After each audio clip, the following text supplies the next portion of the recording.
Kërkesat për blerje të pronave në Vlorë janë rritur ndjeshëm, por krahas rritjes së këtyre kërkesave në rritje janë edhe kërkesat për të marrë me qera një pronë. Ndryshime Minaj, eksperti imobiliar, tregon se këto kërkesa janë për të marrë me qera banesa apo edhe njësi biznesi.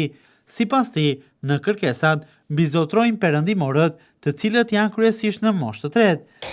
Kërkesat me qera janë të larta, vazhdojnë të jenë të larta, kryesisht janë shtetas italianë që duan të vinë, që jetojnë në Shqipëri. Zakonisht janë moshat e treta, ata shkruajnë si mundësi për të jetuar në Shqipëri për shkak të çmimeve të klimës. Por që kemi dhe klientët që vinë nga Ukraina për shkak të luftës, që do vinë të jetojnë këtu, transferohen të jetojnë në Vlorë. Këto janë pak a shumë kërkesa për qera, pastaj janë lokale, domethënë lojale. Me Minaj tregon se kërkesat e larta për të marrë një pronë me qera kanë ndikuar në rritjen e këtyre të fundit. Qerat normale në qytet sipas tij variojnë nga 200 deri në 500 euro. Ato për banesa, por banesat në Bregdet kanë një shifër tej mase më në rritje se kaq. Atëherë qerat fillojnë nga 200 euro deri në 500-600 euro. Flasim për qerat normale. Pastaj këto që janë me pamjedeti, pak më moderne, luksoze, kalojnë tjera nivele. Ndryshime Minaj, ekspert imobiliar, thosë në qytet nuk mund të përcaktohet dot më qartësisht se kush kombësi e huaj mbi zotëron.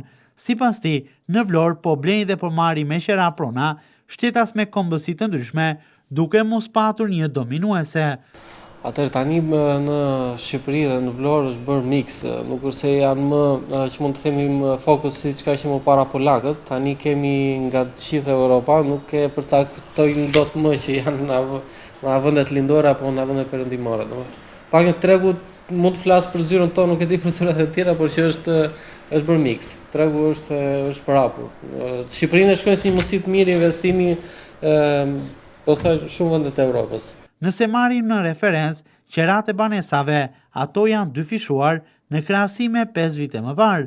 Gjithashtu, 90% e personave që lëshojnë sot një banesë me qera e lën atë me kufizim, ku familjarët apo studentët janë të detyruar të dalin në fillim të muajit qershor, pasi administratorët i përdorin më pas në sektorin e turizmit, duke nxjerrë sigurisht më tepër fitime.